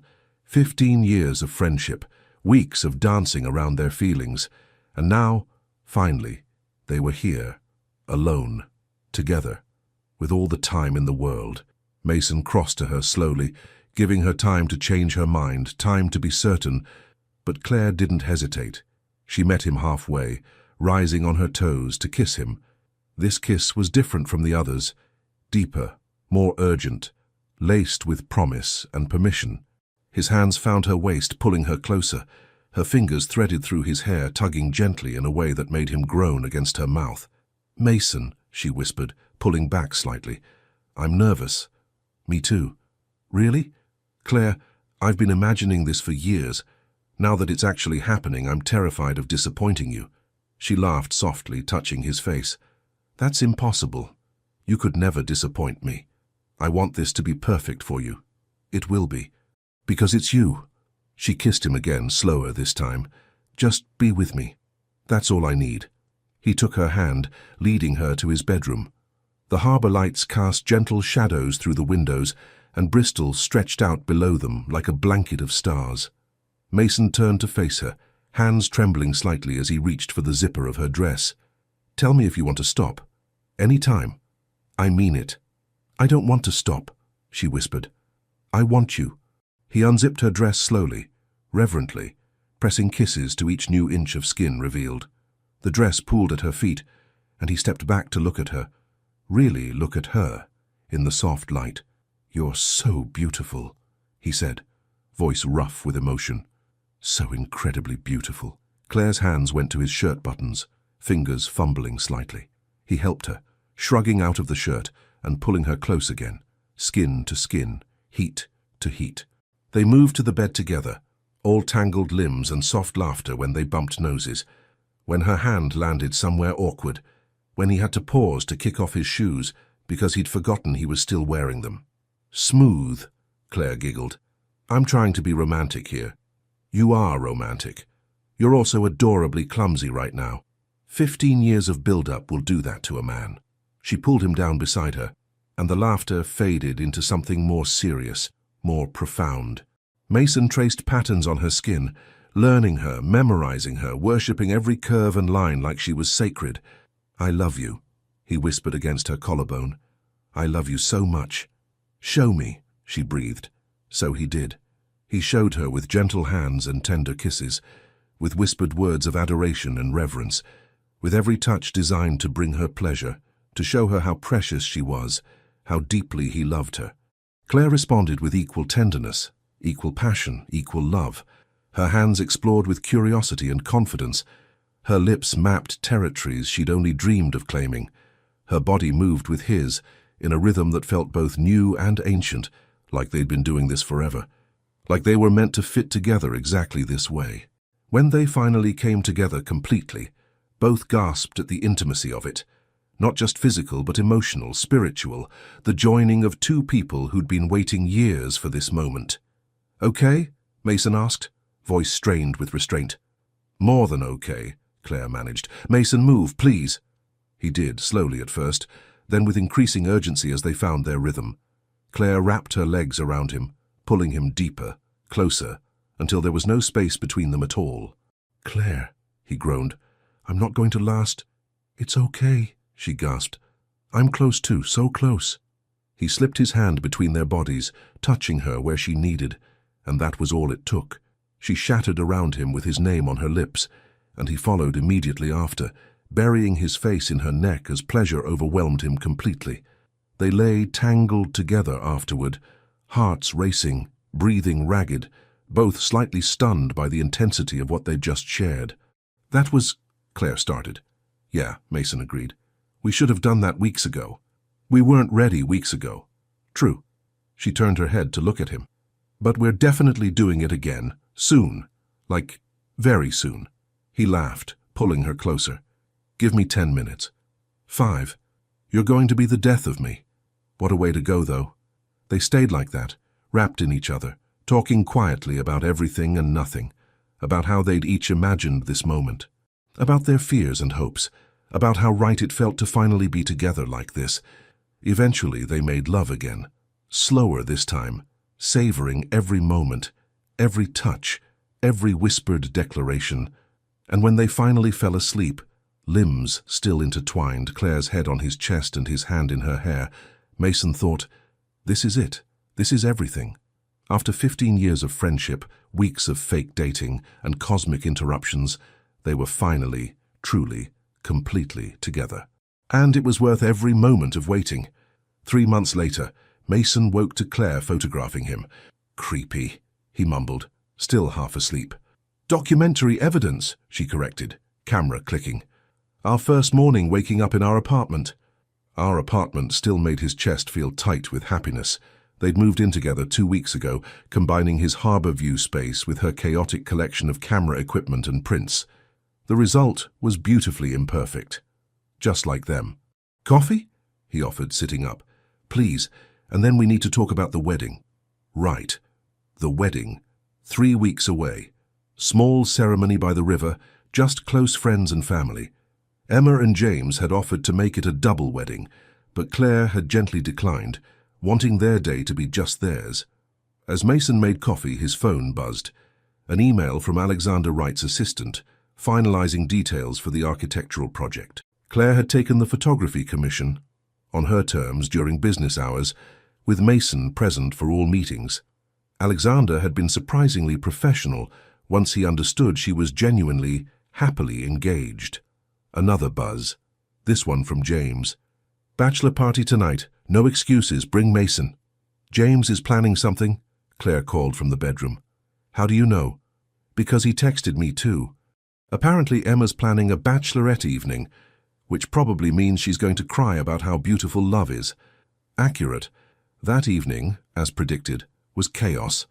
James had organized what he called a sophisticated gentleman's gathering, which turned into karaoke at a pub where Marcus performed an emotionally devastating rendition of Your Song that made everyone cry into their pints.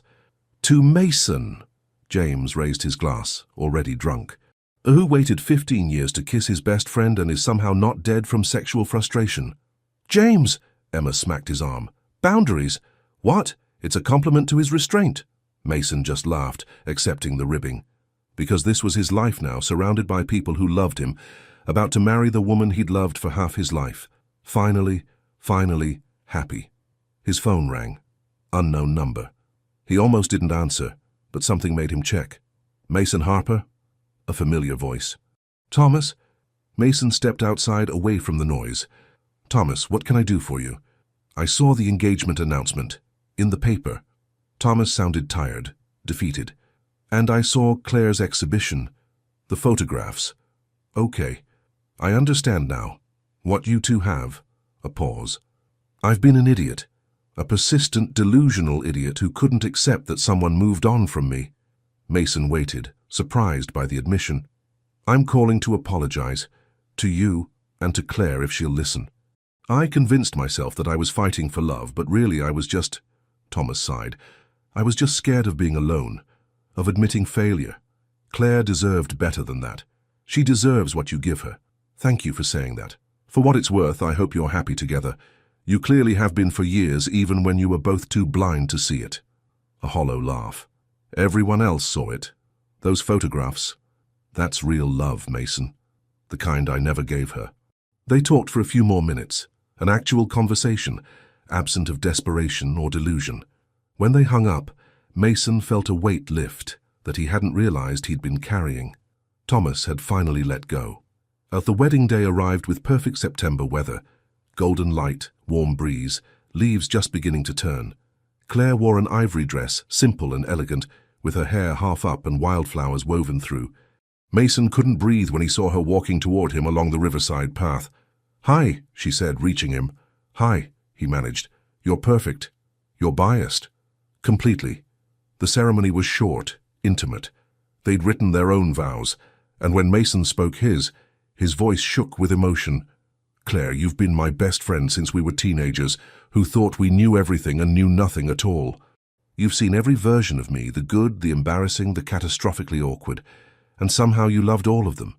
I promise to spend the rest of my life being worthy of that love, to make you laugh when you're sad, to support your dreams as fiercely as you've supported mine, to never take for granted the miracle of being loved by you. Claire was crying before he finished. When it was her turn, she held his hands tightly. Mason Harper, I've been in love with you for so long that I can't remember when it started. Maybe it was always there, waiting for us to be brave enough to see it. You make me feel safe and challenged and cherished all at once. You see me, really see me, and love what you see. I promise to always be your partner, your friend, your home. To never let a day pass without telling you I love you. To take at least one embarrassing photo of you per week for our future children to mock. Laughter through tears from everyone present. I now pronounce you husband and wife, the officiant said. Mason, you may kiss your bride. Finally, Mason murmured, and kissed her like he meant it, which he absolutely did. Their first dance was to a song Claire had chosen, one that had been playing at a cafe 15 years ago when they first met. James cried through the entire thing. So did Emma, and Sarah, and Marcus, though he denied it.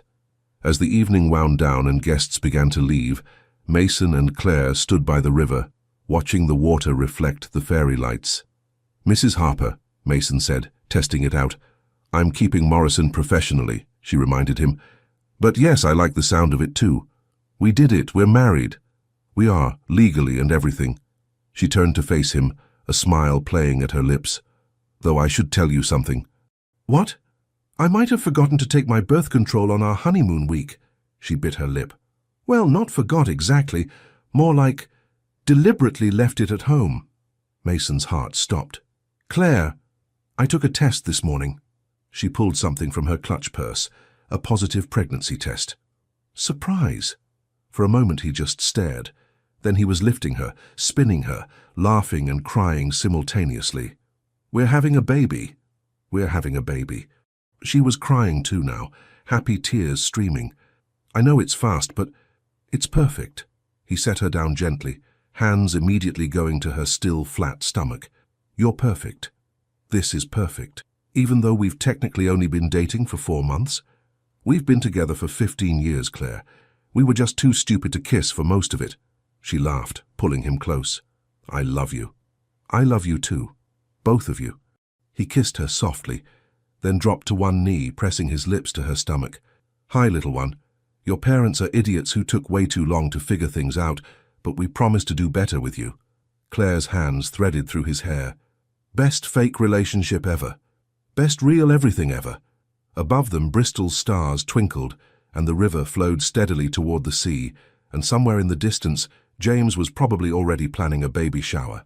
But here, in this moment, it was just them, Mason and Claire Harper, no longer pretending, no longer waiting, finally living the love story that had been 15 years in the making. Leave your comment and share this story with someone special. It truly helps us keep bringing new stories to you. And if you want to follow every chapter of this emotional journey, subscribe to the channel and turn on the notification bell. Your support makes all the difference.